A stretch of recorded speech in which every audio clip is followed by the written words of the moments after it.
أعوذ بالله من الشيطان الرجيم. بسم الله الرحمن الرحيم. الحمد لله رب العالمين. إن الحمد لله الذي نحمده ونستعينه ونستغفره ونعوذ بالله من شرور أنفسنا ومن سيئات أعمالنا. من يهد الله فهو المهتدي ومن يضلل فلن تجد له وليا مرشدا. وأشهد أن لا إله إلا الله وحده لا شريك له وأشهد أن محمدا عبده ورسوله وصلى الله عليه وعلى آله وأصحابه ومن تبعهم بإحسان إلى يوم يقوم الناس لرب العالمين. ربي اشرح لي صدري ويسر لي أمري واحلل عقدة من لساني يفقه قولي. الذين قال لهم الناس إن الناس قد جمعوا لكم فاخشوهم فزادهم إيمان وقالوا حسبنا الله ونعم الوكيل. Alhamdulillah, louange à Allah, le maître du temps et des circonstances qui transcendent le temps et l'espace, celui par qui et pour qui tout existe. Celui qui a créé l'être humain et les djinns dans le seul but de lui vouer un culte exclusif et sincère. Allah qui nous a créés rien que pour l'adorer. Nous lui disons merci. Allah qui par sa grâce a voulu que nous puissions vivre ce mois béni de Ramadan de cette année 2024, Alhamdulillah, et 1445 du calendrier hégirien. Nous lui disons merci de par sa grâce. Bien, on va continuer avec la suite de notre tafsir, Inch'Allah, l'exégèse du Coran durant ce mois béni de Ramadan. Bien, chers frères et sœurs, Ba'da a'udhu billahi minash shaitanir rajim, bismillahir rahmanir rahim. Allah il nous dit, fa iza qara'ta al-Qur'an fasta'iz billahi minash shaitanir rajim.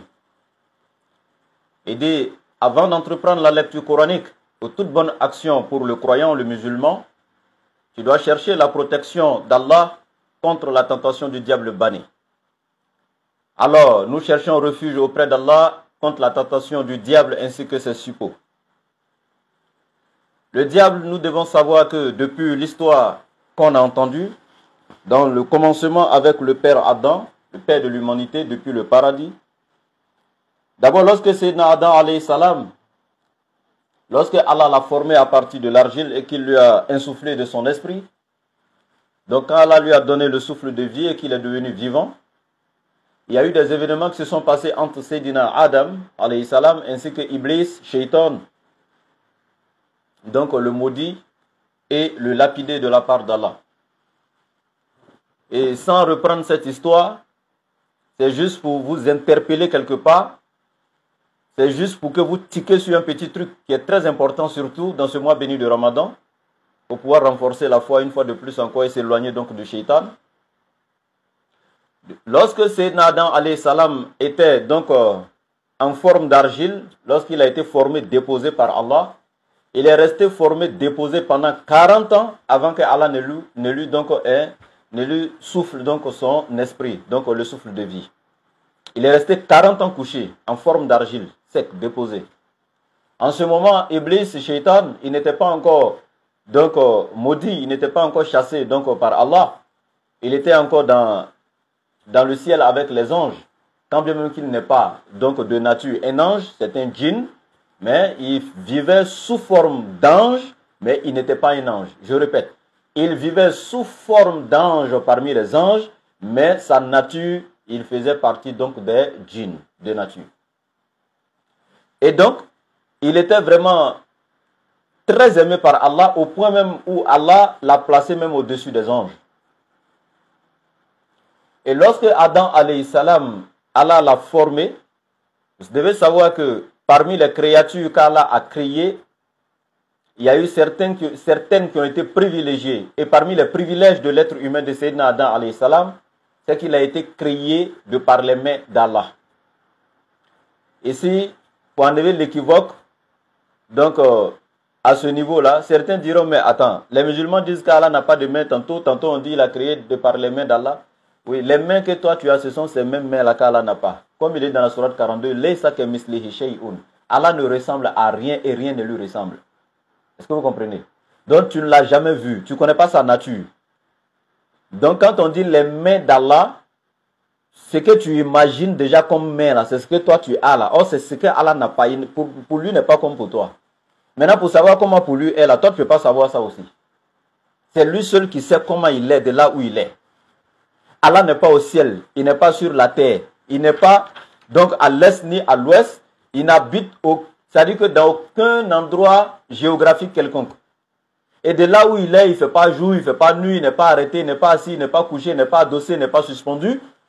Donc là où Allah il est là, il n'est pas avec quelqu'un, il n'est pas avec les gens, il n'est pas avec une maman, un papa, un frère, une soeur, une épouse, il n'a pas d'enfant. Allah est là où il est. C'est lui seul qui sait où il est, c'est lui seul qui transcende le temps et l'espace. Donc c'est l'intemporo-spatial, le sempiternel qui n'a ni début, ni interruption, ni fin de vie. Personne ne peut l'imaginer, aucun esprit, aucune réflexion ne peut le cerner, aucun œil ne l'a déjà vu. Car c'est lui qui habite une lumière inaccessible, que nul homme n'a vu ni ne peut voir, à qui appartient la gloire et l'honneur éternel. Maintenant, c'est lui qui a privilégié en créant Adam de ses mains. Donc ça a été un privilège pour l'être humain.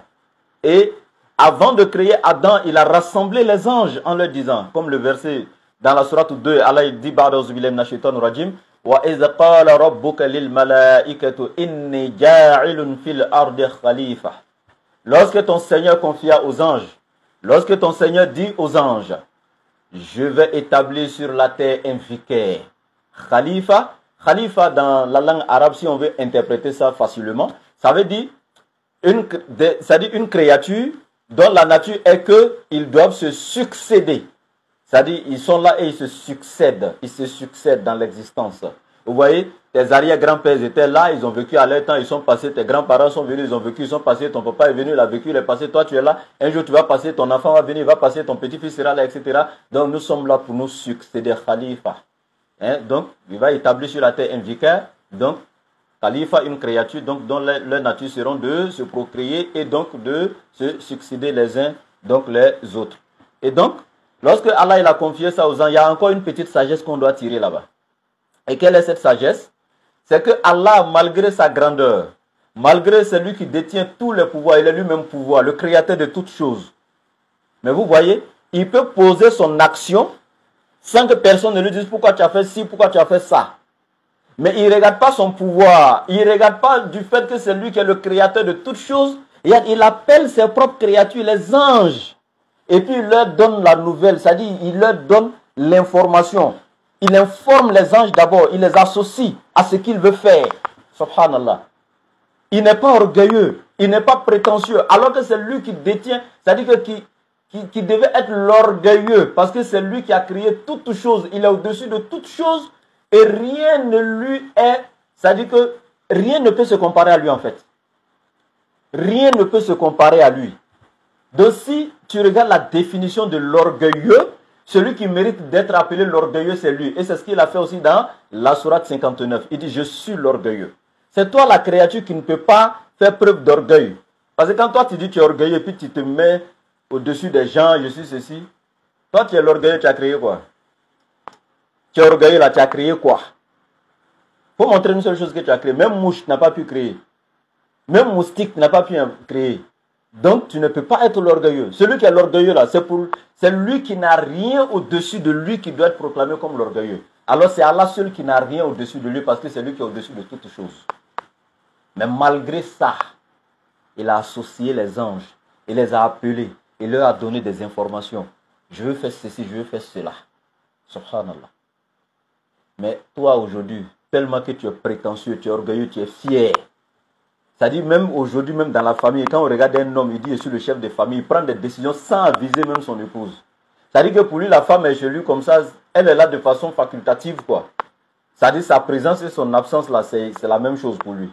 Le seul moment où la femme a une importance, c'est quand il a besoin d'elle au droit conjugal, c'est tout. Et quand il rentre à la maison, il est l'heure de manger, que la nourriture n'est pas encore servie, il sait qu'il y a une femme dans la maison. Elle a tous les problèmes. À part ça, tout ce qu'il veut faire là, même quand la femme veut lui dire, ah mais chérie, est-ce que... Oh, ferme ta bouche là. Toi, tu as quoi avoir dedans? Ferme ta bouche. C'est-à-dire que n'importe quelle chose qu'il va entreprendre, elle n'a pas droit à la parole. Toi, cet orgueil-là, ça va te détruire, mon frère. Le prophète alayhi salatu wa salam n'était pas comme ça. Ça ne fait pas partie des qualités du musulman. Regarde Allah, le créateur des cieux et de la terre. Pour créer Adam, là, il associe les anges, il leur donne l'information. Toi, tu es qui? Tu ne peux pas parler avec ton employé au travail. Tu es qui? Tu ne peux pas associer celui qui est inférieur à toi. Tu es qui? Tu ne peux pas associer ta femme à certains de tes projets. Tu ne peux pas lui soumettre tes projets, etc. Tu es qui? Ok, bon, le problème n'était pas là-bas. J'avance. Donc, lorsque Adam a été créé, il a été formé sous forme d'argile déposée pendant 40 ans. En ce moment, Iblis, tous les anges passaient d'abord pour le regarder, ils le touchaient, ils disent, mais attends, ça c'est quelle créature ça encore? Ah, c'est ça, Allah, il appelle Bachar. Bachar, ça veut dire tout simplement la créature qui a un corps physique. Bachar. Tu sais, les anges ont été créés de la lumière. Les djinns ont été créés du feu, des flammes de feu. Pendant que les anges ont été créés aussi de la lumière. Donc, eux ne sont pas des créatures qui sont Bachar. Vous voyez un peu, non, qui ont un corps physique qu'on peut toucher, etc. Non, vous voyez? Sauf quand, avec la permission d'Allah, quand ils veulent se manifester aux êtres humains, ils prennent la forme humaine pour venir, tels que les anges, etc. Mais sinon, eux-mêmes, leur nature, c'est le feu dont les djinns ont été créés, donc, et les anges de la lumière. Mais c'était la première fois pour eux de voir une créature Bachar, donc une créature avec un corps physique. Donc, ils étaient étonnés, ils venaient, ils regardaient, et ils rendaient gloire à Allah. Ils disaient, mais ça, c'est encore une autre créature d'Allah, ça, c'est encore une autre manière d'Allah pour créer. Allahu Akbar, gloire et pureté au meilleur des créateurs. Donc les anges étaient là en train de magnifier sa grandeur, en train donc de contempler cette nouvelle créature. Et là, Iblis, qui était du nom des djinns et qui vivait sous forme angélique, donc parmi les anges, lorsque lui venait et regardait cette créature-là couchée, il dit, je sais que celui-là, il sera tellement aimé par Allah qu'il risque de m'oublier. Alors qu'actuellement, il m'a aimé jusqu'à m'a mis au-dessus des anges. Mais celui qui est là, ça, il y a quelque chose qui ne va pas. Et puis, il a créé de ses propres mains. C'est-à-dire, il a pris soin dans sa création. Donc, tu vois, il est là, il regarde, et dans son cœur, il ne faisait que dire, lui là, si Allah m'aime que lui, il est mort avec moi. Si Allah vient le préférer encore à moi, il est mort avec moi. Dans tous les cas, il est mort. Donc, lui-même là, depuis là, une jalousie même s'est déclenchée en lui contre Adam alayhi salam. Est-ce que vous voyez? Et donc, lorsque, après Allah a insoufflé donc l'âme en Adam et qu'il est devenu un être humain, et j'accélère quoi, je ne veux pas conter cette histoire parce que ce n'est pas sur ça que je veux m'attarder aujourd'hui. C'est juste pour attirer votre attention sur quelque chose qui est très sage ici. Lorsque Allah a insoufflé de son âme en Adam et qu'il est devenu un être vivant, Allah, il va demander après aux anges, donc, Isjudu li Adam, prosternez-vous devant Adam. Il dit, Fasajad al-malaikatu kulluhum ajma'in. Tous les anges se sont prosternés, et tous, kulluhum ajma'in, sans exception. Illa, excepté Iblis. Tu vois, quand il parle des anges, il dit, tous les anges se sont prosternés sans exception. Avant de donner l'exception maintenant d'Iblis, pour montrer qu'Iblis, lui, ne fait pas partie des anges. Parce que quant aux anges, il a dit, kulluhum ajma'in. Les anges là, eux tous se sont prosternés. Mais la créature qui ne s'est pas prosternée, c'est Iblis, parce que lui n'est pas un ange. Parce que les anges, eux, ne peuvent pas désobéir à Allah. Allah dit, la ya'asuna Allah ma amarahum wa yaf'aluna ma yu'marun. Les anges ne désobéissent, ça dit que en aucun cas en Allah. Ils lui obéissent à la lettre. La ya'asuna Allah ma amarahum. En aucun cas, ils ne désobéissent en Allah. Wa yaf'aluna ma yu'marun. Ils ne font que ce que Allah leur a ordonné de faire. Donc, illa Iblis, c'est Iblis seul qui ne s'est pas prosterné. Abba, il a refusé catégoriquement de se prosterner. Wastakhbara, et il s'est enflé d'orgueil. Wakana minal kafirin, et il a été du nombre des mécréants. Maintenant, la question qu'on va se poser, chers frères et sœurs. On vous a conté dans l'histoire d'Iblis qu'avant la création de Adam alayhi salam, Iblis était parmi les pieux, les adorateurs d'Allah. Il a tellement adoré Allah parce qu'avant la création d'Adam, ce sont les djinns qui vivaient sur la terre 2000 ans avant la création de Sayyidina Adam alayhi salam. Et avant aussi les djinns, il y avait d'autres créatures. Donc il faut savoir ici par là que Adam n'est pas la première créature d'Allah. Hein. Au contraire, c'est Adam qui est la dernière créature d'Allah. Adam est la dernière. C'est-à-dire avant Adam, les différentes qualités de créatures d'Allah qui ont existé, ça a été trop. Ce sont les djinns qui ont été les avant-derniers et Adam a été la dernière espèce. C'est-à-dire nous les êtres humains. C'est nous qui sommes les derniers. C'est pourquoi après le monde, notre monde, là, quand Allah va mettre fin à ça, ce sera le jour du jugement dernier. Directement. Nous sommes les derniers. Adam a été la dernière créature d'Allah. Donc maintenez ça. Maintenant, Iblis adorait Allah. Parmi les djinns qui vivaient avant la création d'Allah, c'était le plus pieux. Donc quand Allah a envoyé les anges pour anéantir le monde des mécréants, le monde djinn des mécréants, les mécréants parmi les djinns, quand ils ont été anéantis, Iblis seul a été épargné. C'est comme ça qu'il a été élevé par les anges pour aller au ciel. Il était d'abord au premier ciel avec eux, et à cause de sa piété, Allah l'a élevé de ciel en ciel jusqu'au 7e ciel, où il était là-bas dans l'adoration, etc. Donc Allah n'a pas de problème avec lui. Mais imaginez-vous un seul instant, lorsque Allah maintenant a demandé de se prosterner devant Adam, c'est là que Iblis s'est enflé d'orgueil en disant « Je suis mieux que celui-là parce que j'ai été créé du feu, il a été créé de l'argile. Le feu est plus fort. Le feu, c'est-à-dire que c'est lui qui brûle tout sur son chemin. Donc moi, je suis mieux que lui. Pourquoi Allah, tu veux que je me prosterne devant celui qui est inférieur à moi ?» Parce que où il va discuter avec son Seigneur. Et Allah maintenant va le bannir. Allah va dire « Fakhruj minha fa innaka rajim » Maintenant, sors de ma miséricorde. Tu es banni et rejeté à partir d'aujourd'hui. Maudit sois-tu. La'anatullahi alayhi. Voici comment la malédiction d'Allah s'est abattue sur eux. Maintenant, la question qu'on doit se poser. Iblis n'avait jamais refusé d'adorer Allah. Mais la seule chose qu'il a refusé de faire, c'est de se prosterner devant Sayyidina Adam alayhi salam. Maintenant, quand il refuse de se prosterner devant Sayyidina Adam alayhi salam, Allah maintenant il vient faire le palabre de qui? Pourquoi Allah l'a chassé? Parce qu'il a refusé de se prosterner devant qui? Devant Adam. Donc Allah a défendu qui ici? Notre père Adam. Donc c'est nous les êtres humains qu'Allah a défendu ici. Parce que c'est notre père Adam qui l'a défendu. Sinon entre lui et puis Iblis, il n'y avait pas de problème. Iblis l'adorait lui. Mais quand il ordonne à Iblis maintenant de se prosterner devant Adam, Iblis refuse de se prosterner devant Adam. Donc Allah il défend qui en chassant Iblis? Il défend Sayyidina Adam, donc notre grand-père. Maintenant, quand Allah il a fait notre palabre, en bannissant Iblis, en le rejetant, et que nous, les êtres humains maintenant, arrivés sur la terre, nous, on vient prendre Iblis maintenant pour faire notre compagnon, nous, on vient prendre Iblis maintenant comme ami, et puis on laisse Allah. On a traité Allah de quoi? Parce que quand quelqu'un vient faire ton palabre, et puis celui qui l'a combattu pour toi, demain, toi et puis la personne, vous vous prenez comme ami, et puis vous laissez celui qui t'avait défendu là. Tu l'as traité de quoi? Moi, je n'ai pas dit le nom et le mot. Vous-même réfléchissez. Vous voyez comment c'est grave quand l'être humain vient obéir à Iblis pour laisser Allah, en désobéissant à Allah. Donc c'est pourquoi Allah a envoyé les prophètes et sa parole, les livres saints sur la terre, afin qu'ils tirent les êtres humains des ténèbres spirituelles vers la lumière, afin qu'ils détournent l'humanité entière contre... C'est-à-dire que détourner toute l'humanité de la volonté du diable et les orienter à la volonté de Dieu, afin que la volonté de Dieu soit faite sur la terre comme elle est faite aux cieux.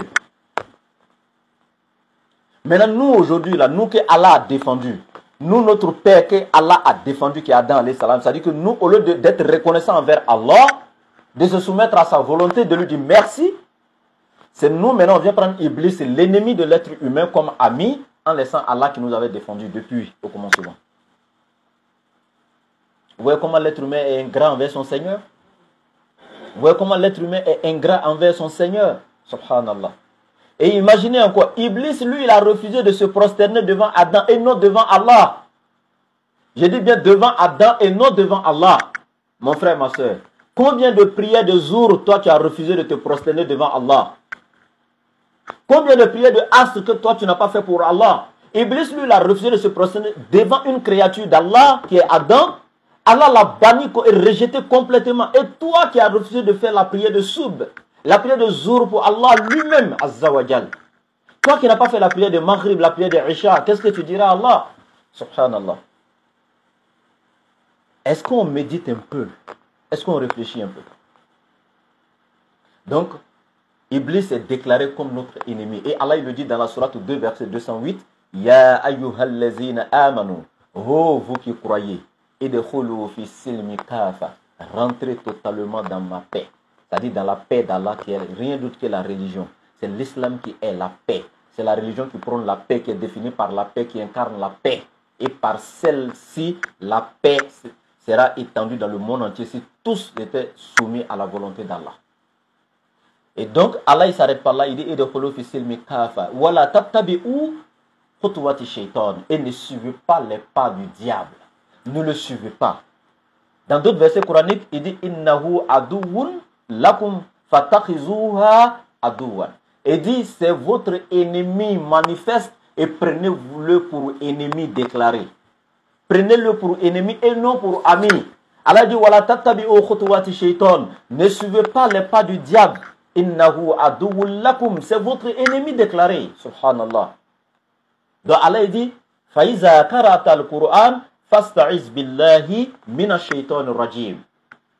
Donc Allah nous dit avant de commencer toute bonne activité, donc toute activité noble sur cette terre, implorer Allah, donc chercher refuge auprès d'Allah contre la tentation donc du diable banni. Et Allah ne s'arrête pas là, il dit Bismillahi. De par le nom d'Allah, nous commencerons, Inch'Allah, notre séance d'exégèse donc du Coran dans ce mois béni de Ramadan. Allah, par le nom de qui tout doit commencer et par le nom de qui tout doit finir. Allah, qui est maître de toutes choses, celui qui doit être adoré sans l'associer à qui ou à quoi que ce soit, celui qui est le maître du monothéisme, celui donc pour qui tout existe, et vers qui tout acte d'adoration par pur amour, par reconnaissance et par devoir doivent être dirigés. Donc nous attestons par son nom qu'il est Allah l'unique, point de divinité en dehors de lui, celui qui subsiste par lui-même Al-Qayyum. Nous affirmons, nous attestons qu'Allah est unique dans chaque moment de nos vies, dans chacune de nos pensées et dans chacun de nos actes. Nous avons la conception nette qu'il est absolument unique et transcendant. Il est Allah avant et après la création, celui qui ne meurt pas, le créateur de la mort, qui détruit la mort lui-même et qui ne peut en aucun cas être donc victime de l'œuvre de sa propre création. Tout celui qui meurt n'est pas Allah. Toute divinité qui a goûté à la mort n'est pas Allah. Bien. Ar-Rahman, Allah le tout miséricordieux. Cette miséricorde qui est définie ici par Ar-Rahman, c'est la miséricorde qu'Allah a, c'est-à-dire a déversé sur toutes ses créatures, sur cette terre. Ar-Rahman, c'est la miséricorde d'Allah qu'il a mis à la portée de tous dans ce monde matériel. Que tu sois mécréant, que tu sois croyant, quel que soit ce que tu es, Allah dit Ar-Rahman, réjouissez-vous tous de ça. Il a laissé ça à la disposition de tous. Quand vous regardez, même la pluie qui descend, l'eau qui descend du ciel, ça fait partie de Ar-Rahman. Mais Allah ne donne pas ça seulement qu'aux croyants. Même les mécréants reçoivent ça dans leur champ. Allah, même quand les mécréants vont cultiver, Allah fait germer ce qu'ils ont semé. Allah leur donne à manger. Il leur donne tout ce qu'ils veulent dans ce monde. Il fait descendre sur eux la pluie du ciel comme il le fait pour les croyants. Il leur donne la richesse comme il la donne aussi aux croyants. Il leur donne à manger comme il donne à manger aux croyants. Il leur donne la santé comme il la donne aussi aux croyants.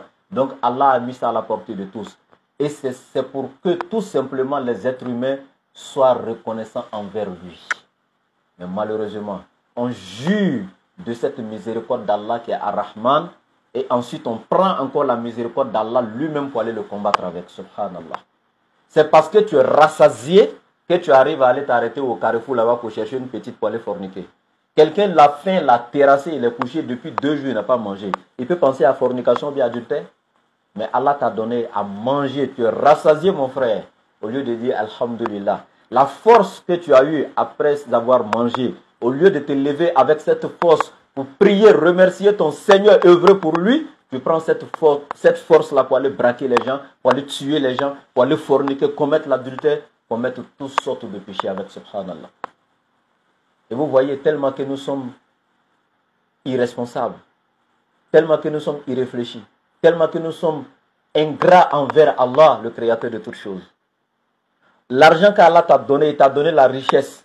Au lieu de prendre ça pour œuvrer pour sa cause, aider les pauvres, soutenir ici, c'est-à-dire que les bonnes causes, pour le développement donc de la société, des êtres humains, de la religion, etc., dans tout ce qui est positif. Mais toi, ton argent, ça rentre seulement que dans le négatif, dans le péché, etc., etc. Vous voyez comme l'être humain est ingrat. Allah il nous a couvert de sa miséricorde ar-Rahman dans ce monde afin que nous soyons reconnaissants. Il nous a donné la santé. Quand tu arrives à l'hôpital, tu vois des gens qui sont couchés. C'est-à-dire ce sont des tuyaux qui sont branchés partout sur eux. Ils sont eux-mêmes comme des robots ou comme des appareils électriques. Ils sont là. Pendant que toi, tu as la santé, tu marches sur tes deux pieds. Il y a des gens qui sont dans le coma depuis près de combien de mois. Ils sont couchés là, ils ne peuvent rien faire. Subhanallah. Et toi, Allah t'a donné cette santé-là, qui fait partie de Ar-Rahman pour que tu sois reconnaissant. Mais toi, tu as fait quoi avec? Tu as désobéi à ton Seigneur. Allah dit, vous serez interrogé sur la santé que vous avez eue. Comment est-ce que vous avez exploité cette santé? Comment vous l'avez utilisée? Durant les moments où vous aviez la santé, quelles sont les œuvres que vous avez faites? L'argent, quand je t'ai accordé, la grâce, tu as été un peu nanti. Durant cette vie que tu as eu, cette vie de richesse que tu as eue là, qu'est-ce que tu as fait de tes biens dans la cause d'Allah? Comment est-ce que tu les as dépensés, etc. Ta jeunesse, comment est-ce que tu l'as vécue avant ta vieillesse? Vous serez interrogé sur toutes ces choses à la jour de Yawm al-Qiyamah. C'est pourquoi Allah nous dit Summa la tus'alunna yawma izin 'anil na'im. Certes, chacun d'entre vous sera interrogé sur comment est-ce qu'il a utilisé chaque bienfait qu'Allah lui a accordé dans ce monde, subhanallah. Et vous voyez, certains sont encore allés jusqu'à aller chercher à cacher. C'est-à-dire que la miséricorde et la grâce infinie d'Allah qui a Rahman qui nous a accordé dans ce monde, certains font croire que cette religion, il n'y a point de grâce dedans. C'est-à-dire Allah ne nous a accordé aucune grâce si ce n'est que des interdits, des interdits, des interdits. Faire croire aux gens que la grâce d'Allah est tellement petite. C'est-à-dire que la grâce d'Allah face aux interdits est trop peu.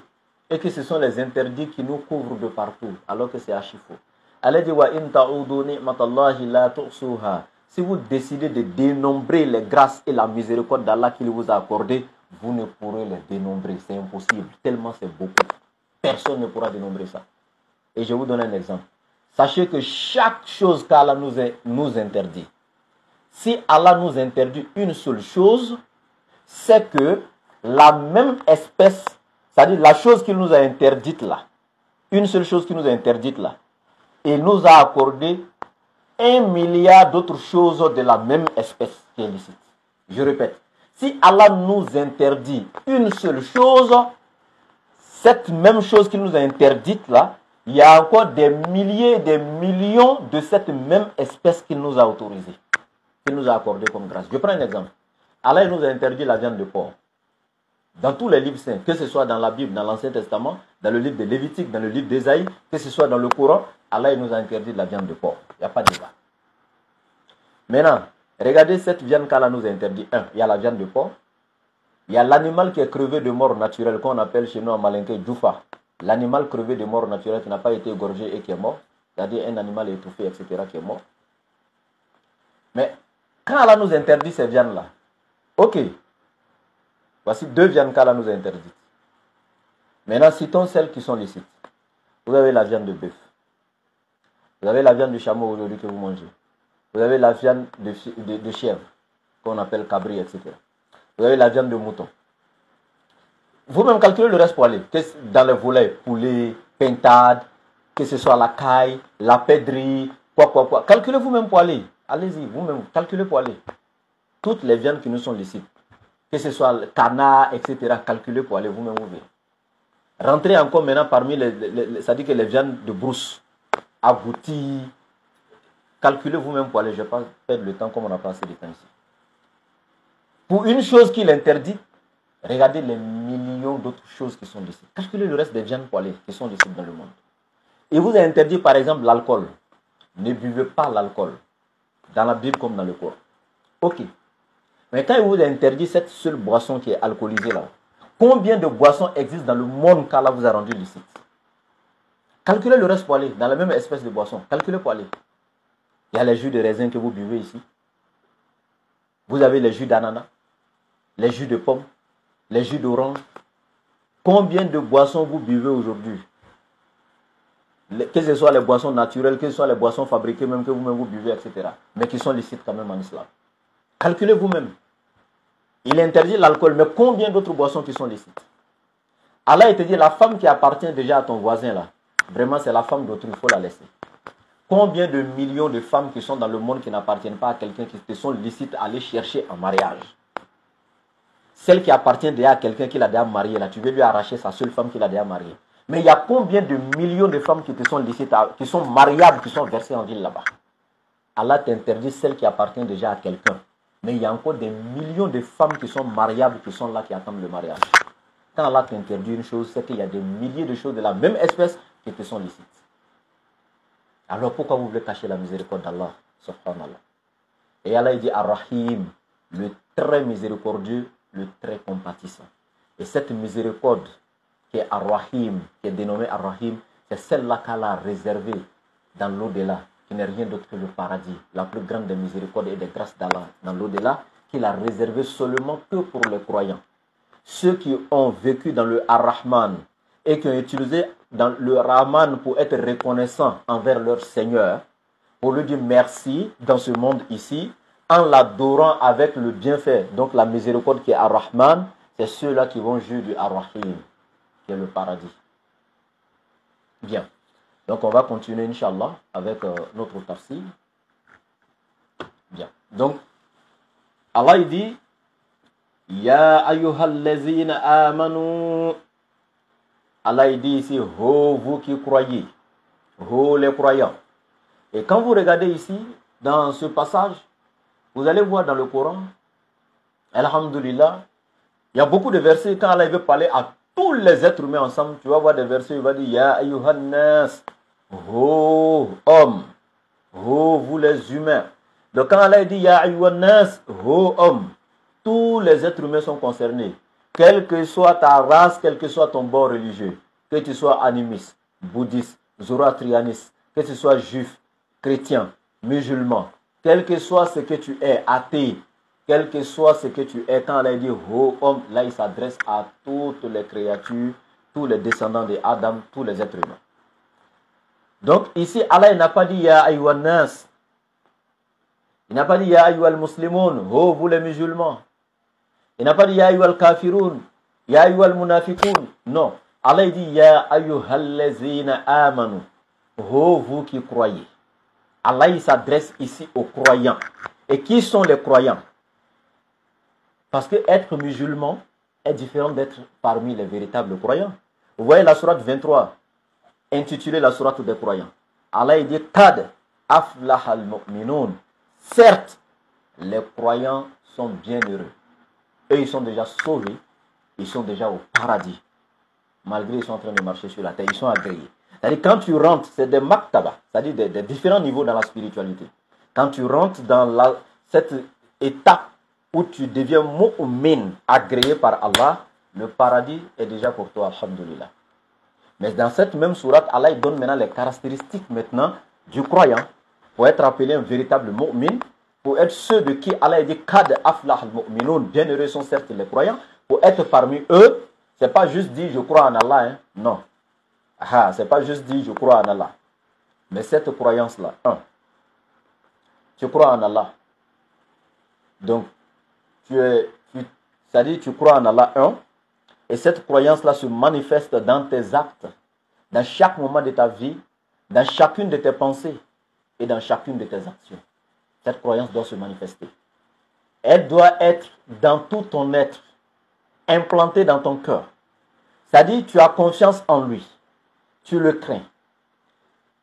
Tu n'as aucun doute le concernant. Et même quand tu t'assois devant lui et puis tu dis Allah, c'est-à-dire toi-même dans ton être là, tu as cette conviction qu'il t'a entendu et qu'il t'a déjà exaucé même. C'est un degré de croyance, je ne sais pas comment vous expliquer ça en fait. C'est-à-dire, tu n'as plus rien à voir avec celui qui vient d'être juste musulman. C'est-à-dire, tu es dans une autre étape de la spiritualité où c'est Allah qui est tout pour toi. Même dans tes actes, on voit Allah.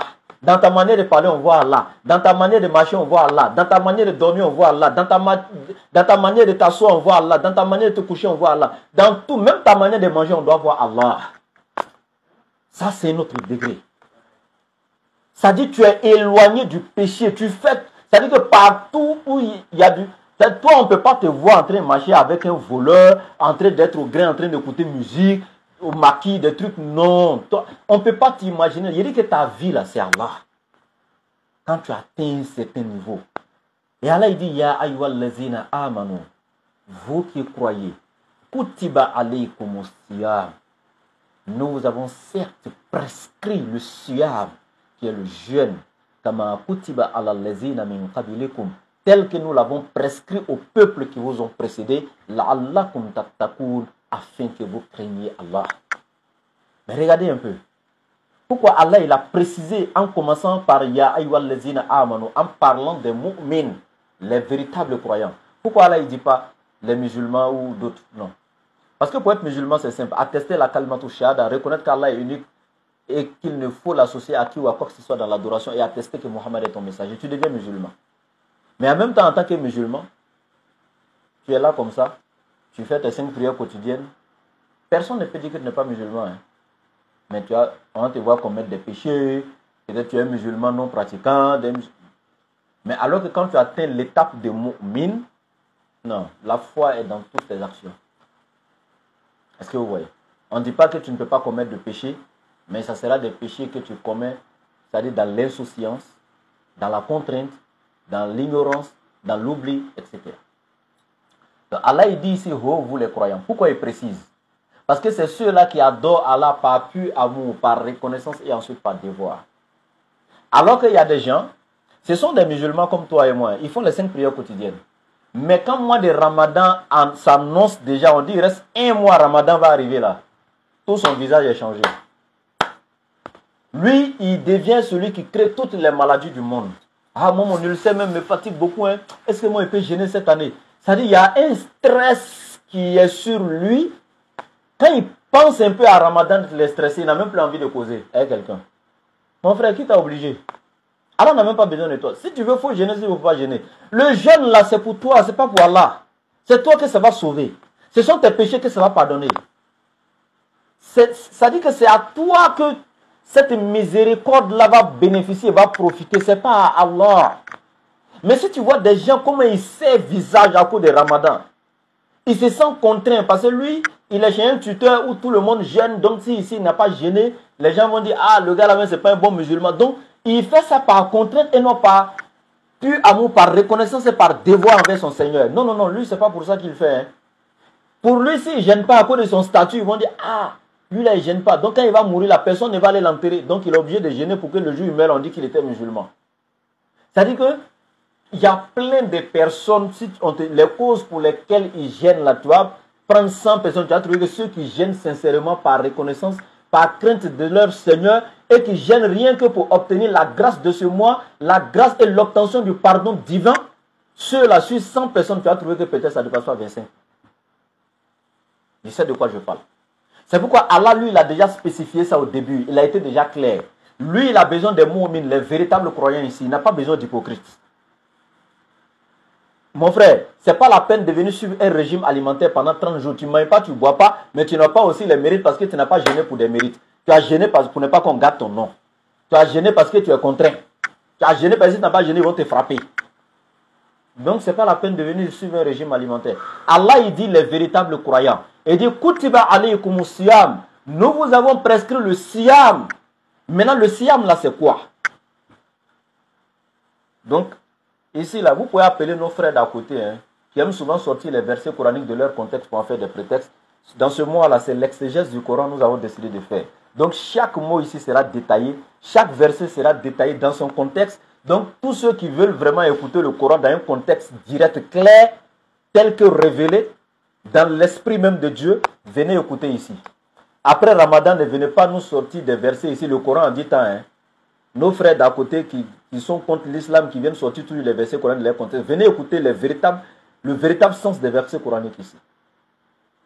Donc quand Allah dit ici, le siyam vous a été prescrit, qu'est-ce que le siyam? Le siyam c'est quoi? Vous devez savoir qu'il y a 2 termes utilisés ici par Allah. Il y a d'abord le siyam et il y a le sawm. Le sawm, lui, il est cité dans la sourate Junat, dans la sourate Maryam. Je sors le verset rapidement.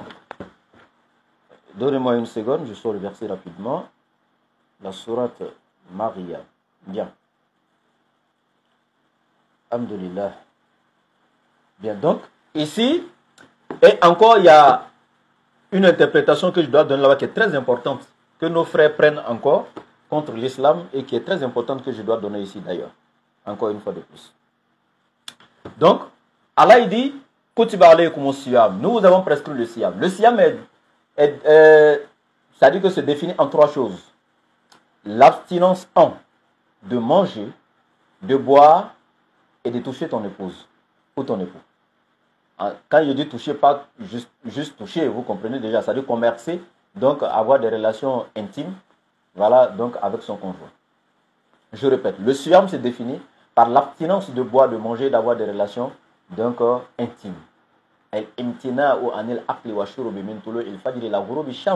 Donc le fait de s'abstenir de manger, de boire, du lever du soleil, c'est-à-dire que depuis l'aube naissante, donc à l'heure de Fajr, jusqu'à donc au coucher du soleil, jusqu'à la nuit.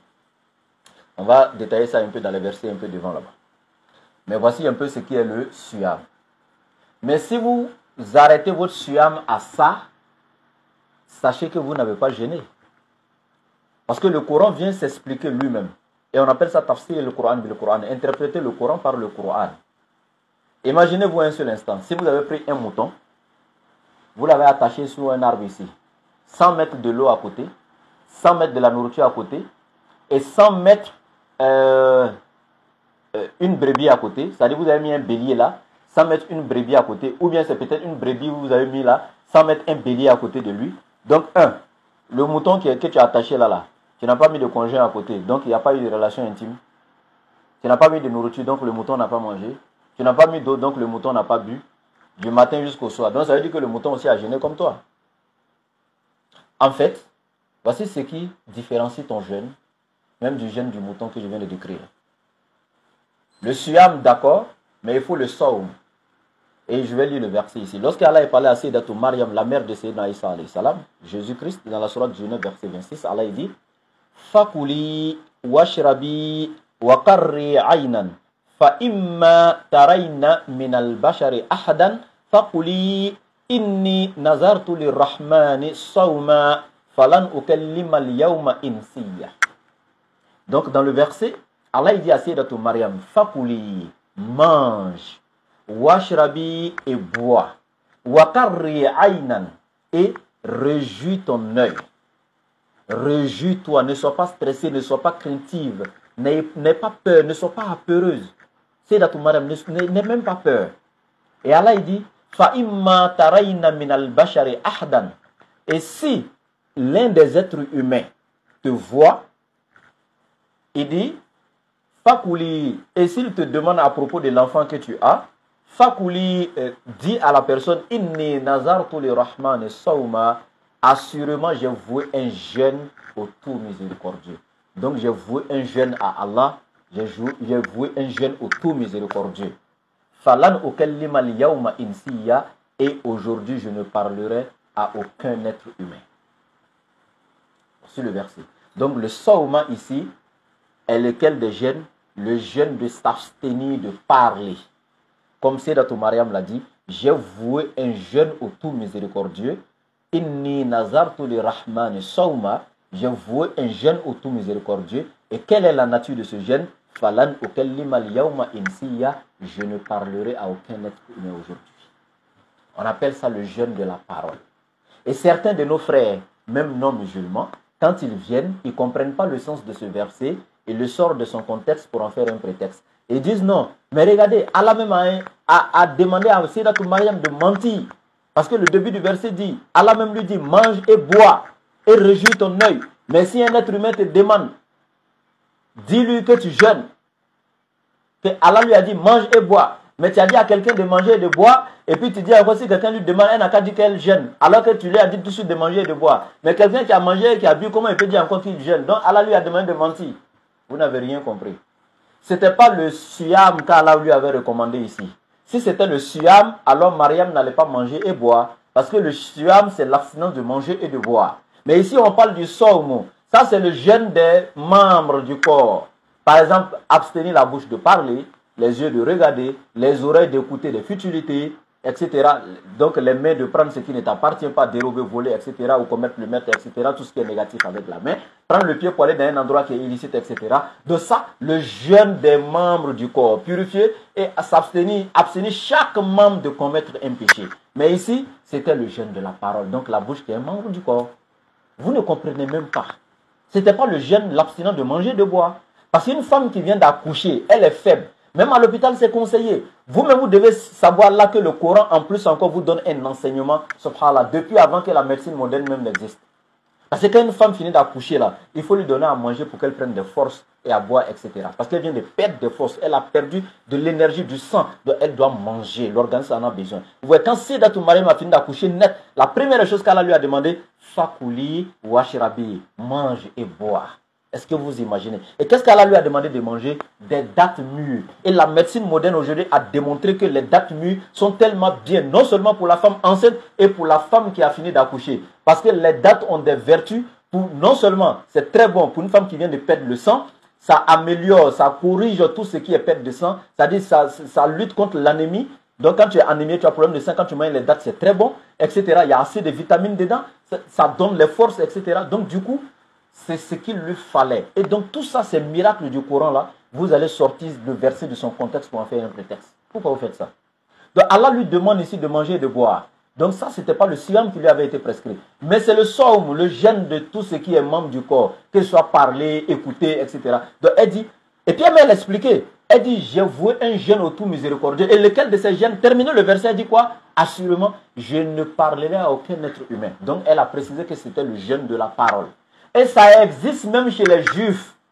C'est parce qu'il y a beaucoup de gens aujourd'hui qui sont nourris de mauvaises intentions, qu'ils ne veulent plus faire d'efforts pour aller apprendre et de chercher. Ils vont sur des sites islamophobes pour aller écouter des mensonges contre l'islam et ils s'arrêtent là tout simplement sans fournir des recherches. Alors que le jeûne de la parole existe chez les juifs. Est-ce que vous avez étudié le Talmud? Vous n'avez pas étudié? Il y a beaucoup d'écrits sacrés chez les juifs, là, chez les rabbins. Est-ce que vous avez étudié? Non. Mais je vous donne ici un exemple. Vous voyez ici, le jeûne de la parole, vous regardez dans le dictionnaire, hein, le jeûne de la parole. Vous pouvez aller taper sur Google pour chercher les documents juifs sur le jeûne de la parole, vous pouvez voir.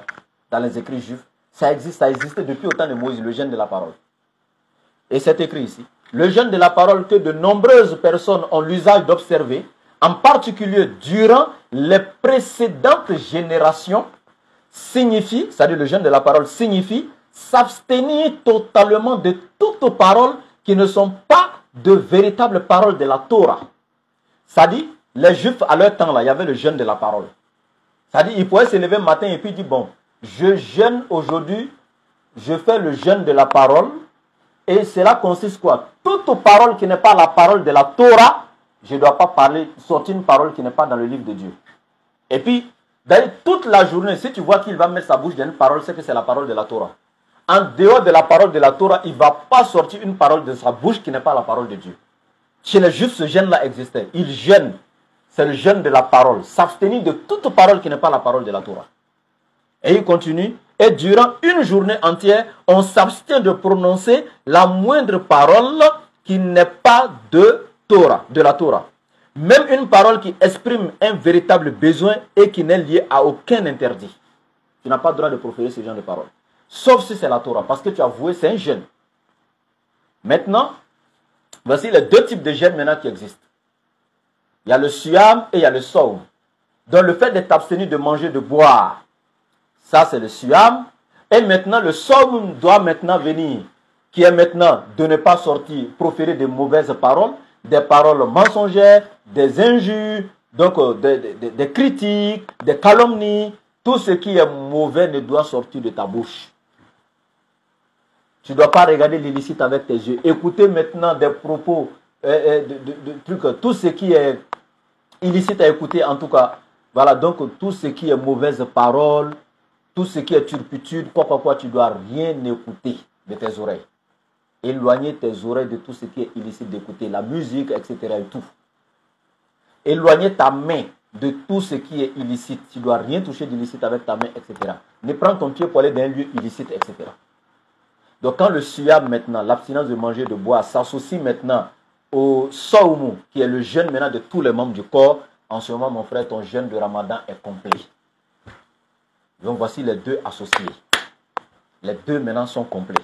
Et c'est pourquoi il y a un hadith du prophète où il te dit, quand tu jeûnes, il faut t'abstenir de crier, d'insulter, de proférer de mauvaises paroles, de calomnier. Et même quand quelqu'un vient te provoquer en t'insultant ou te lançant des sobriquets, tu réponds à la personne avec la paix en disant, je suis en jeûne. Ne crie pas, ne bagarre pas, n'insulte pas. Donc tout ça là, c'est pour nous montrer que, quand le prophète nous montre ici, le jeûne ne s'arrête pas à seulement ne pas manger, ne pas boire, mais aussi tous les membres du corps doivent donc aussi jeûner. Donc voici le jeûne complet pour vous. Et quand Allah dit, Ya ayyuhallazina amanu, oh vous qui croyez, kutiba alaykumus siyam, le jeûne vous a été prescrit, kama kutiba alallazina min qablikum, tel qu'il a été prescrit aux peuples qui vous ont précédés. Donc les peuples qui nous ont précédés ont aussi reçu donc le jeûne. Il y a certains savants qui disaient que le jeûne qui a été reçu par les peuples passés, c'était un jeûne de 3 jours chaque mois, 3 jours chaque mois.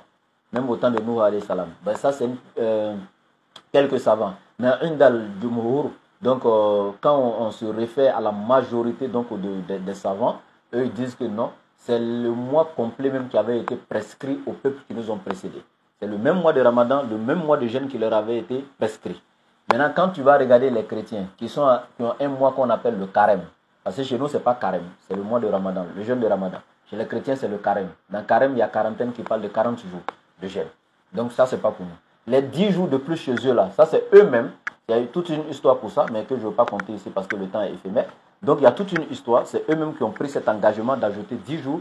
Ils avaient demandé à Allah de faire quelque chose, et si cela était fait, Allah ajouter 10 jours de jeûne, et c'est eux qui sont prescrits ça. Et dans la sourate Hadith, vers la fin, Allah même va dire, ce sont des prescriptions qu'Allah ne leur a pas prescrit, mais c'est eux-mêmes qui se sont prescrits ça, et Allah a accepté ça sur eux, etc. etc. Donc ça c'est autre chose. Mais maintenant, ce que je veux dire ici tout simplement, les peuples d'avant avaient reçu le mois aussi de jeûne. Mais seulement, il y a une différence entre le mois de jeûne qu'Allah donna au prophète Mohammed et le mois de jeûne qu'ils ont eu. Nous, on a bénéficié de certaines choses dans nos mois de Ramadan qu'eux n'ont pas eu. Un, la révélation du Coran, qui est la meilleure de toutes les paroles d'Allah, qui est au-dessus de toutes les paroles. Allah dit, Sharu Ramadan, allazi unzila fihi le Coran. Hudan linnasi wa bayinatin minal huda wal furqan. Donc nous allons arriver sur ce verset un peu en bas. Donc c'est durant le mois de Ramadan qu'Allah a révélé donc le Coran. Et encore dans notre mois de Ramadan, il y a encore une nuit qui est mieux que 1000 mois d'adoration qu'on appelle Laylatul Qadr ou Laylatul Mubarakatun. Donc comme Allah dit, Inna anzalnahu fi Laylatul Mubarakat. Donc, ou comme on dit, Inna anzalnahu fi Laylatul Qadr. Donc la nuit bénie ou la nuit donc de destin ou la nuit du décret, qui est mieux que 1000 mois d'adoration. Et cette nuit-là n'existait pas donc dans les nuits donc du mois de Ramadan, donc des peuples qui nous ont précédés. Notre mois de Ramadan a été divisé en 3 parties par Allah. La première décade, c'est-à-dire les 10 premiers jours, dans la première décade, Allah il dit c'est la décade de la miséricorde et de la bénédiction seigneuriale. Allah il couvre tous ses croyants, tous ces musulmans jeûneurs dans la sincérité, Allah leur couvre dans les 10 premiers jours du Ramadan par sa miséricorde et sa bénédiction infinie. La deuxième décade, qui sont donc les 10 jours suivants, donc ça encore c'est la décade du pardon. C'est dans cette décade qu'Allah accorde son pardon à tous les jeûneurs. Et la dernière décade, qui sont les 10 derniers jours de Ramadan, qui sont la partie la plus importante du mois de Ramadan, les 10 derniers jours. Donc ça encore, la dernière décade, c'est la décade maintenant où Allah éloigne définitivement tous les jeûneurs de l'enfer en les agréant définitivement donc parmi les habitants du paradis. Donc tout ça, on a eu donc tous ces biens-là dans notre mois, on a eu toutes ces grâces-là dans notre mois de Ramadan que les autres peuples n'ont pas eu à leur temps. Vous comprenez? Donc Allah il dit, nous avons prescrit le jeûne comme nous l'avons prescrit à ceux qui vous ont précédés. Et Allah il dit, la'allakum tattaqun. Quand vous prenez le Coran traduction française, vous allez voir la'allakum tattaqun. Dans beaucoup de traductions, c'est écrit peut-être craindriez-vous Allah. Ou peut-être seriez-vous pieux. La'allakum tattaqun. En réalité, c'est une mauvaise traduction, c'est une erreur de traduction. Je répète, dans tout Coran traduction française, vous allez voir, c'est écrit peut-être vous craindriez-vous Dieu ou peut-être seriez-vous pieux, etc. Le verset 83 de la sourate 2, à la fin, le la'allakum. Parce qu'en arabe, les gens ne comprennent pas.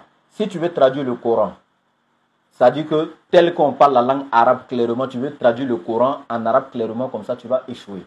Et c'est ce que beaucoup de gens ne comprennent pas. Beaucoup de détracteurs de l'islam, quand ils comprennent un peu quelques mots en arabe, ils essaient de traduire le Coran littéralement en arabe et ils ratent tout.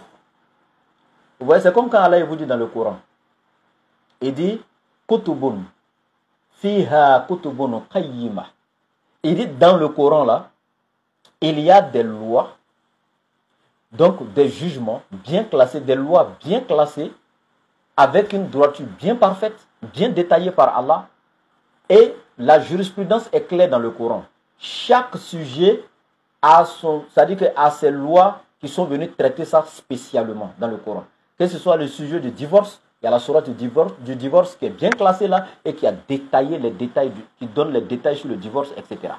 Le jeûne, il y a les versets qui détaillent le jeûne. Le hajj, il y a les versets qui détaillent le hajj. La prière, il y a des versets qui détaillent la prière, etc. etc. Donc, il y a des lois qui sont bien classées, etc. Mais alors que quand tu regardes la langue arabe, quand on te parle de kutubun, kutubun, ça ne veut pas dire loi. Kutubun, ça veut dire beaucoup de kitab. C'est le pluriel de kitab. Kitabun, ça veut dire un livre. Mais kutubun, ça devient beaucoup de livres. Donc, alors que ici, kutubun veut dire les lois. Vous voyez un peu, non? Les jugements. Donc, il y a plusieurs choses. C'est comme quand Allah te dit Doraballahu masalan. Ça veut dire Allah ici, il vous donne un exemple. Alors qu'en arabe, quand on parle de Doraba, ça veut dire frapper. Mais Allah ici, dans le Coran, il te dit non, donnez un exemple. C'est comme dans le Coran encore, quand on parle de Hal ata alal insani hinum min dahri lam yakun shay'an mazkura. Allah il dit certes, le Hal ici, ça veut dire certes. Mais en arabe, Hal, c'est pour poser la question, est-ce que? C'est comme quand il dit Hal akelta, as-tu mangé? Est-ce que tu as mangé? Hal solaita, est-ce que tu as prié? Mais le Hal ici, dans le Coran, c'est harful tahqiq. Point de doute, certes. Vous voyez? Donc, quand vous voulez traduire le Coran littéralement en arabe, vous ratez complètement. Donc, le la'alla en arabe, c'est réellement, ça veut dire réellement peut-être. La'allakum, donc eux ont traduit littéralement en arabe. La'allakum tatakun, peut-être seriez-vous pieux. Donc, peut-être la'alla, ça veut dire peut-être en arabe. Mais alors que dans le Coran, le la'alla est traduit par likay. On devait plutôt dire likay tatakun dans la traduction. Laysa la'allakum tattaqun dans le sens de peut-être, hein, mais c'est likay tattaqun afin que vous soyez pieux. Donc, Allah lui il est sûr, Allah n'est pas dans les histoires de doute, les peut-être, les est-ce que, Allah lui n'est pas dans ça. Voilà, vous comprenez, Allah lui n'est pas dans ça. Allah il dit, oh vous les croyants, je vous ai prescrit le jeûne comme je l'ai prescrit aux peuples qui vous ont précédés, afin que vous soyez pieux. Donc la cause pour laquelle le jeûne nous a été prescrit là, c'est pour que nous soyons pieux. La'allakum tattaqun, afin que vous soyez pieux. Cela voudrait dire quoi? Je termine là. Cela voudrait dire quoi? L'objectif du jeûne, la fin du verset ici nous donne l'objectif de pourquoi le jeûne a été prescrit. Le début, Allah dit, ô croyants, nous vous avons prescrit le jeûne. Ok. Mais la fin du verset, il nous dit quoi? Afin que vous soyez pieux. Donc, pourquoi le jeûne a été prescrit? C'est pour que nous soyons pieux. Donc, pour savoir maintenant si toi, ton jeûne a été accepté ou pas, c'est après le mois de Ramadan. Le lendemain du mois de Ramadan, à partir de là, pour continuer là, c'est là où on saura si toi, ton mois de Ramadan a été accepté ou pas. Parce que Allah a déjà dit, hein, le mois vous a été prescrit afin que vous soyez pieux. Pourquoi il a été prescrit? Pour que vous soyez pieux. Maintenant, toi, si tu veux savoir si ton jeûne a marché ou pas, a été agréé ou pas, c'est est-ce qu'après le Ramadan, cette piété pour laquelle le mois a été prescrit là, est-ce qu'elle a été vue dans tes actions? Est-ce qu'on a vu cette piété là en toi? Cette crainte de Dieu là, est-ce qu'on a vu ça en toi? Parce qu'Allah dit c'est pour ça que le Ramadan est venu. La'allakum tattaqun, afin que vous soyez pieux. Est-ce que cette piété là, c'est venu? C'est la question qui est là maintenant. Pendant le mois de Ramadan, tu as laissé ta propre eau dans ton frigo bien glacée, que toi-même tu as acheté ton air pour mettre dans ton congélateur que tu as jeté là. Bien glacée, l'eau bien fraîche à 15 heures, pendant que le soleil est en train de te sonner. Tu fais un tour dans la cuisine, tu vois l'eau bien fraîche dans le congélateur. Tu regardes, tu dis, Allah me voit, et puis tu laisses. Ta propre nourriture, tu vois ça bien, la table bien garnie. Tu dis ça là, c'est pour moi, hein, mais Allah m'a interdit, je ne mange pas. Mon frère, si tu as pu laisser ce qui t'appartient, toi-même ce qui t'est laissé, ta propriété, ta propre eau, ta propre nourriture, par crainte pour Allah, tu as pu laisser. dans le mois de Ramadan, après Ramadan, là, est-ce que tu allais dérober les biens de quelqu'un pour manger dans le haram? Pendant que tu as laissé ta propre nourriture de halal, par crainte d'Allah pendant 30 jours, est-ce que tu allais te nourrir dans le haram après le Ramadan? Ta propre femme que tu as mariée qui t'est licite, tu étais elle durant toutes les journées du Ramadan pendant 30 jours. Quand tu étais en jeûne, tu as envie d'elle, mais tu ne l'as pas touchée. Par crainte d'Allah, ta propre femme, c'est pour toi, mais tu ne l'as pas touchée. Après le Ramadan, là, tu vas vouloir aller chercher la femme d'autrui, tu vas aller commettre l'adultère, la fornication. Le Ramadan est venu pour nous éduquer pendant 30 jours. Pour nous dire, mon frère, si tu as pu laisser le mensonge pendant 30 jours, tu as pu laisser les injures pendant 30 jours, tu as pu laisser ta femme pendant 30 jours, les journées sans la toucher, tu as pu laisser ta nourriture pendant 30 jours, ta boisson pendant 30 jours dans la journée du jeûne sans toucher, tu as pu t'éloigner de tout ce qui est bagarre pendant 30 jours, de tout ce qui est mauvaise action pendant 30 jours. Mon frère, ça veut dire qu'après les 30 jours, là, tu peux continuer comme ça. Si pendant 30 jours, tu as pu faire là, c'est que tu peux continuer comme ça. Le mois là est venu nous éduquer. Allah dit afin que vous soyez pieux. Donc si après le mois, on n'a pas vu de piété en toi, c'est que ton ramadan ne t'a servi à rien. Après le ramadan, on doit voir ce changement-là. Donc, chers frères et sœurs, je pense qu'on va s'arrêter là aujourd'hui. On a pu traiter seulement qu'un seul verset, le verset 183, comme vous l'avez constaté. Demain, on va continuer avec la suite, Inch'Allah. Et ce que j'aimerais dire ici pour vous rappeler une fois de plus encore, c'est la construction du complexe islamique pour l'encadrement des convertis. Je répète encore, chers frères et sœurs en islam, nous, membres de la DDR, nous faisons l'effort par la grâce d'Allah. Nous faisons l'effort, nous essayons par la grâce d'Allah de faire ce qu'on peut pour convertir les gens. Nous faisons ce qu'on peut. Nous vous demandons à vous, nous vous demandons de soutenir la cause d'Allah en nous aidant à construire très rapidement ce complexe-là. C'est un défi pour tous les musulmans. S'il vous plaît. Nous sommes dans le mois béni du Ramadan. Que ta contribution soit à hauteur de 500 francs, de 1000 francs. Je vous répète, Oustaz Diané, il a lancé ici opération 1000 francs par internaute. Opération un internaute 1000 francs. Pour la construction du centre de l'encadrement des convertis. On n'a pas dit pour la construction du centre, de la construction de la maison familiale des membres de la DDR. Non. On n'a pas dit de nous donner l'argent, on va aller s'occuper de nos familles. Non. On vous a demandé de contribuer, de nous aider pour la cause d'Allah, à construire un centre pour encadrer les convertis d'Allah. Et Allah il vous a donné les moyens pour que vous puissiez soutenir sa cause. Allah il dit Allazina yunfikuna amwalahum fi sabilillahi summa la yutbi'una ma anfaqu mannan wala azza lahum ajruhum 'inda rabbihim wala khawfun 'alayhim wala hum yahzanun. Allah il dit Allazina yunfikuna amwalahum fi sabilillah. Ceux qui dépensent leurs biens dans le sentier d'Allah, dans la cause d'Allah. Il y a quelle cause d'Allah plus grande que le fait de construire une mosquée pour Allah? Le centre aura une très grande mosquée. Il y a quelle cause d'Allah que de construire une école où les gens vont aller apprendre la religion d'Allah? Il y aura une école coranique tellement, c'est-à-dire que de plusieurs compartiments même, l'apprentissage de la théologie, l'apprentissage du Saint-Coran, la mémorisation du Coran, etc., etc. dans le centre. Il y a quelle autre cause d'Allah plus grande que de construire un bâtiment où on va encadrer les gens qui ont été convertis dans la cause d'Allah, qui ont été chassés même par souvent leurs familles non musulmanes, les loger, les encadrer, les nourrir, les habiller, les soutenir dans leur foi, afin qu'ils soient enracinés dans donc, notre religion. Il y a quelle cause plus grande que ça?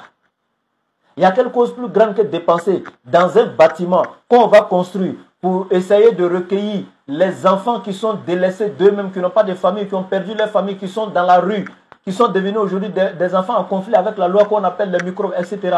Essayer de prendre ces enfants-là dans la rue, à travers nos dawas dans la rue, les ramener dans ce centre-là, leur donner un objectif dans la vie, leur donner une orientation dans la spiritualité, leur faire connaître leur Seigneur afin qu'ils s'éloignent de tout acte diabolique et qu'ils soient profitables à la société et que ces enfants-là soient, c'est-à-dire tués, soumis à la cause d'Allah pour pouvoir servir leur religion, soient des ouvriers actifs dans la cause d'Allah. Il y a quelle plus cause d'Allah plus grande que si tu donnes ton argent dans une telle action. Subhanallah. On vous demande, Allah dit, ceux qui dépensent leurs biens dans la cause d'Allah. Il y a quelle cause d'Allah plus noble que celle-là? Allah dit, la mosquée là c'est ma maison. Et c'est la maison d'Allah qu'on vient construire, mon frère, ma soeur. Ta contribution, on ne te demande pas 1 million, 2 millions, 1 milliard. On dit un internaute 1000 francs. Mon frère, même si ta contribution à hauteur de 500, non, on veut. 1000 francs, on veut.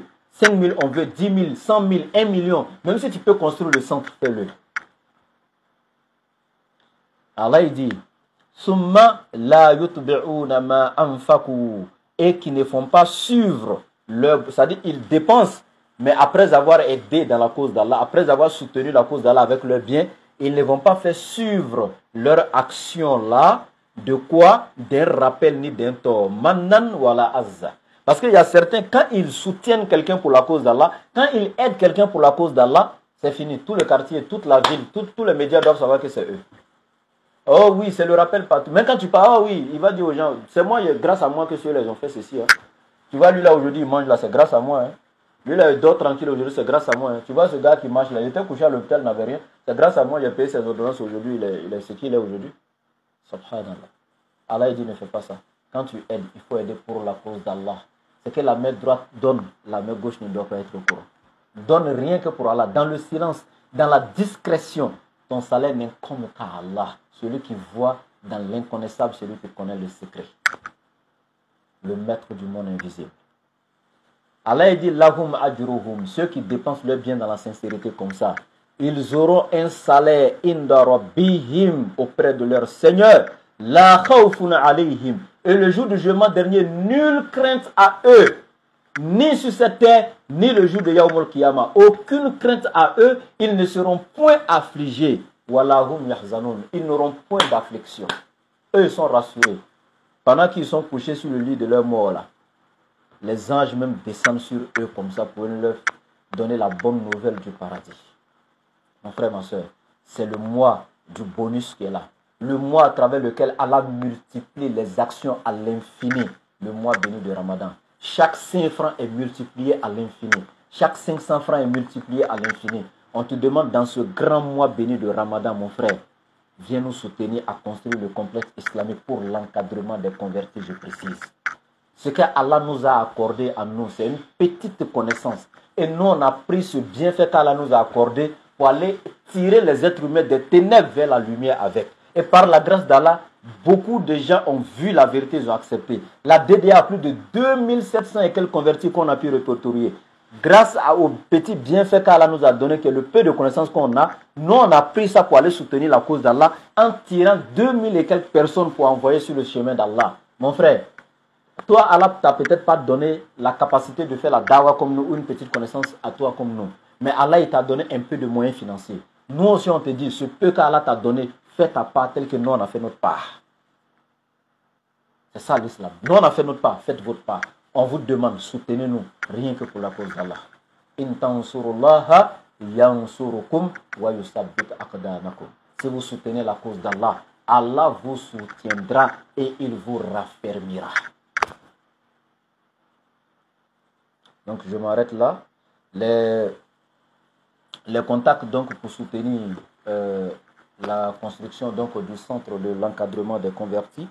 Vous avez les différents contacts qu'on appelle ici et les contacts sont affichés également donc dans la description des vidéos. Vous pouvez voir dans la description des vidéos. Les contacts sont situés là.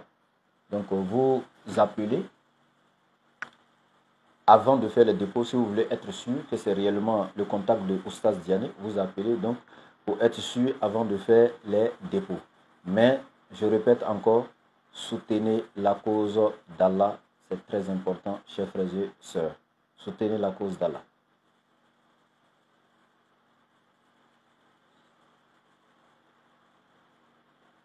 Ok.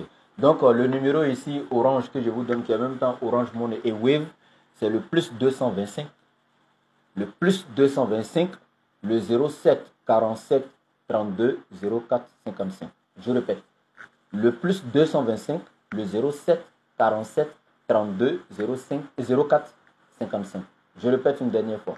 le plus 225, le 07 47 32 04 55. C'est Orange Money en même temps Wave.